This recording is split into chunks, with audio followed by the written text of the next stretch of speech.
रघुपति राघव राजाराम ये किसी धर्म, किसी जाति, किसी व्यक्ति, किसी पार्टी से बंधा हुआ नहीं है। ये हम सब जानते हैं। ये एक तरह से हमारे लिए बाइबिल है, हमारे लिए रामायण है, हमारे लिए गीता है, हमारे लिए कुरान है। आरएसएस जो प्रशिक्षण दे रही है अपने लोगों को, अपने समर्थकों को, वो कहीं ना कहीं देश को कमजोर करने वाला प्रतीत होता है। भगवान राम का भजन और अपने निजी स्वार्थ के लिए अटल बिहारी वाजपेयी जी के कार्यक्रम में अगर ऐसा वो भी एक महिला गाय के साथ ऐसा लोगों ने किया है तो इससे बड़ा दुर्भाग्यपूर्ण निंदनीय बात क्या हो सकती है। आप अपने कॉलेज परिसर में मना रहे हैं। शिक्षा पर गांधी जी के विचार जो रहे हैं उनके पद चिन्हों पर, चाहे आम जनता हो या कांग्रेस पार्टी हो, सब लोग उनके पद चिन्हों पर चलने का काम किया है। लेकिन बीते दिन भाजपा का ही एक कार्यक्रम था और देवी जो गायिका हैं और उन्होंने जो रघुपति राघव राजाराम जो कहा था, गाया था, उसके खिलाफ भाजपा के कुछ कार्यकर्ताओं ने उन पर आपत्तिजनक टिप्पणी की थी। आप क्या कहेंगे? दोस्तों, सबसे पहले जिला कांग्रेस कमेटी पटना ग्रामीण के द्वारा आयोजित इस 140वीं स्थापना दिवस समारोह में आप सब आए, इसके लिए आप सबको बधाई, शुभकामना। आने वाला नव वर्ष का भी शुभकामना। निश्चित तौर पर आपका जो प्रश्न है उसका उत्तर यही होगा कि भाजपा जो है, आरएसएस जो प्रशिक्षण दे रही है अपने लोगों को, अपने समर्थकों को, वो कहीं ना कहीं देश को कमजोर करने वाला प्रतीत होता है। वो रघुपति राघव राजाराम को विरोध करके वो अपने मजबूती दिखाना चाह रहे हैं इस मुल्क में। इससे बड़ा दुर्भाग्यपूर्ण क्या हो सकता है इस मुल्क में कि जिस विचारधारा को पूरी दुनिया मानती है, जो जिस गांधी के विचारधारा को पूरी दुनिया देख रही हो और अपना रही हो और उससे अपने आप को सशक्त बना रही हो, वहाँ भाजपा के उस एक बड़े कार्यक्रम में अटल बिहारी वाजपेयी को हम नमन करते हैं। हम यहाँ से आपके माध्यम से हम भी नमन करते हैं। लेकिन उनके कार्यक्रम में अगर किसी एक तो महिला का अपमान नहीं होना चाहिए। भाजपा को वैसे महिला विरोधी सोच भी है, संगठन में कोई उनके महिला के, आप जानते हैं, आरएसएस विचारधारा वाले लोग रखते नहीं अपने साथ। लेकिन रघुपति राघव राजाराम ये किसी धर्म, किसी जाति, किसी व्यक्ति, किसी पार्टी से बंधा हुआ नहीं है। ये हम सब जानते हैं। ये एक तरह से हमारे लिए बाइबिल है, हमारे लिए रामायण है, हमारे लिए गीता है, हमारे लिए कुरान है। ये तमाम हिंदुस्तान के लोगों के लिए और तमाम दुनिया के लोगों के लिए। अगर उसका विरोध किसी राजनीतिक मंच से करते हैं तो इससे बड़ा असभ्यता का कुछ मामला नहीं है और इसकी घोर निंदा आपके माध्यम से की जानी चाहिए। और निश्चित तौर पर हम पार्टी के कार्यकर्ता के नाते हम इसकी घोर निंदा भी करते हैं और कड़ा इसका हम प्रतिकार भी व्यक्त करते हैं। हम अपनी तरफ से विरोध भी प्रदर्शित करते हैं और इसकी भी हम लड़ाई लड़ेंगे, क्योंकि लगातार इस तरह का स्वतंत्रता से एक विचारधारा रखना ये बहुत गलत है। ये समाज इसको बर्दाश्त नहीं करेगा। देश की 145 करोड़ जनता बर्दाश्त नहीं करेगी कि कोई हिंदुस्तान में रह करके और रघुपति राघव राजाराम का विरोध करे। ये हम लोग बर्दाश्त नहीं कर सकते। और राहुल गांधी को पप्पू कहते हैं। देखिए, वो तो 80,000 करोड़ रुपया का ये मामला है। 80,000 करोड़ रुपया हमारे पूर्व राष्ट्रीय अध्यक्ष को पप्पू बनाने के लिए 80,000 करोड़ रुपया भाजपा को खर्च करना पड़ा है। 80,000 करोड़। और कहाँ से आया पैसा? ये अडानी का पैसा है, ये अंबानी का पैसा है और देश के चंद उद्योगपतियों का पैसा है। 80,000 करोड़ रुपया केवल राहुल गांधी जी को पप्पू साबित करने में। पप्पू साबित कितना हुए नहीं हुए हम नहीं जानते हैं। ये तो निश्चित तौर पर है कि आज विरोधी दल के नेता हैं, विपक्ष के नेता हैं, आज तो संवैधानिक पद पर हैं।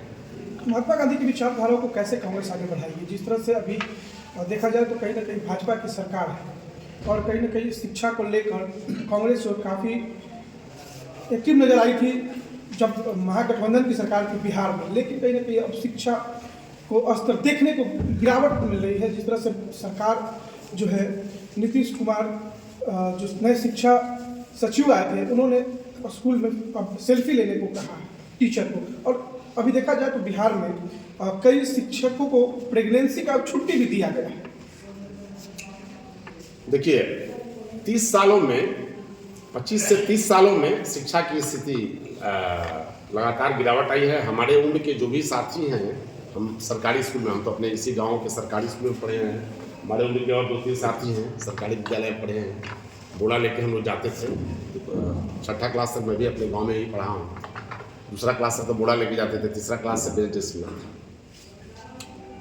लेकिन निश्चित तौर पर एकेडमिकली हम लोग बहुत बेहतर थे। सनी जी, पटना ग्रामीण के आप जिला अध्यक्ष हैं और पटना जिला में ही एक कार्यक्रम रखा गया रघुपति राघव राजाराम, और आप भी अपने पूर्वजों से सुनते थे कि पूर्वज रघुपति राघव राजाराम अपने बच्चों को कहते थे, सिखाते थे, और सुन करके बच्चा का रोम रोम जो है खड़ा हो जाता था। विरोध कर रही है, आप क्या कहेंगे? बहुत ही निंदनीय घटना है और हम लोग अभी विस्तार से इसकी जानकारी मुझे नहीं है। हम लोग लगातार अभी अपने कार्यक्रम में व्यस्त हैं और जैसा आप लोग साथी के माध्यम से यह जानकारी मिला तो भगवान राम का भजन और अपने निजी स्वार्थ के लिए अटल बिहारी वाजपेयी जी के कार्यक्रम में अगर ऐसा वो भी एक महिला गायक के साथ ऐसा के लोगों ने किया है तो इससे बड़ा दुर्भाग्यपूर्ण और निंदनीय बात क्या हो सकती है। भाजपा की राजनीति ही रही है नफरत की राजनीति करने के लिए। देवी जी को माफ़ी मांगनी पड़ी, गायिका देवी जी को। तो अब सोचिए कि जिस प्रभु राम के नाम पे भाजपा 50 सालों से, इनका इतिहास ही रहा है, जनसंघ से जब भाजपा बनी है तो भगवान राम के नाम पे ही राजनीति करते आए हैं और आज भगवान राम जी का भजन, मतलब इससे बड़ा क्या बताएं कि इससे बड़ा दुर्भाग्य और निंदनीय घटना क्या हो सकती है। और ये नरेंद्र मोदी और अमित शाह जी की सरकार में आप लोगों ने हमेशा से देखते, हम लोग बगल में अपने यूपी देख सकते हैं, बिहार देख सकते हैं कि महिलाओं बेटियों के साथ कितना इनकी सरकार में न्याय मिल पा रहा है। अभी ये आज हम लोग महात्मा गांधी जी को याद करने बैठे हैं तो हम लोग राजनीतिक चर्चा कभी दूसरे मुद्दे पे करेंगे। एक सवाल और है सर, आप जिस गांधी जी के विचारों को लेकर के आज बैठे थे, जिस विधानसभा क्षेत्र में हैं जहाँ से भावी उम्मीदवार होने की बात कही जा रही है अशोक गगन जी के लिए, वहीं पर गांधी जी ने कभी आया था विक्रम के गांधी आश्रम में, वो बिल्कुल खंडहर है, जर्जर है, और ऐसा नहीं कि इस क्षेत्र से आपके प्रतिनिधि नहीं रहे, फिर भी उसका जीर्णोद्धार नहीं हो पाया है। जी अभी ये बहुत सही सवाल है आपका, और हम लोग गांधी जी को मानने वाले लोग हैं। गांधी जी का इतिहास और विरासत बिहार के चंपारण से जुड़ा हुआ है और अपने सवाल उठाए तो हम बता देते हैं कि डॉक्टर अशोक गगन जी 4 साल पहले 2020 की घटना है, चुनाव से पहले वहाँ कांग्रेस के हमारे बड़े नेता और माननीय सोनिया गांधी जी का एक सपना था कि अगर हम लोग मोतिहारी आएंगे, वहाँ ना चाह भी रही थी, लेकिन बीच में आप लोग को याद होगा कि कोरोना का बहुत भयानक दौर आया था, तो वो कार्यक्रम बना और गांधी जी का मूर्ति वहाँ पर माननीय अशोक गगन जी और कांग्रेस के साथियों के द्वारा लगाया गया। जो आप लोग कभी जाइएगा तो वहाँ देखने का कार्य कीजिएगा। और उसका माननीय सोनिया गांधी जी हमारी नेता वो लाइव वो फीता काटी थी वहाँ पे मोतिहारी पे, जो गांधी जी का मूर्ति अनावरण का कार्यक्रम हुआ था। और विक्रम की बात है तो हम लोग गांधी आश्रम पे आज हम लोग गए हैं, 2-3 बार वहाँ गए हैं, वहाँ देखे हैं, तो आपको बहुत जल्द वहाँ पे कुछ बदलाव हम लोग शुरुआत करेंगे।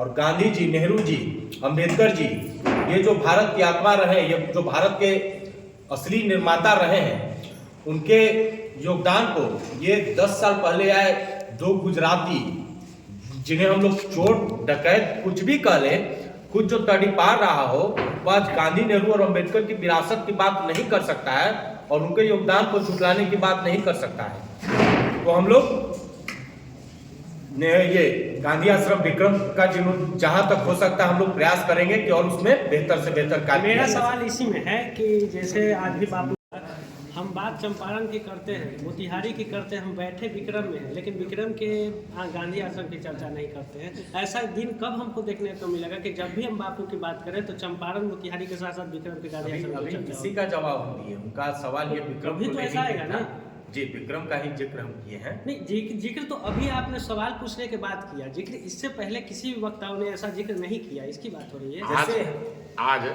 आज इस महान दिवस पर आप सबके माध्यम से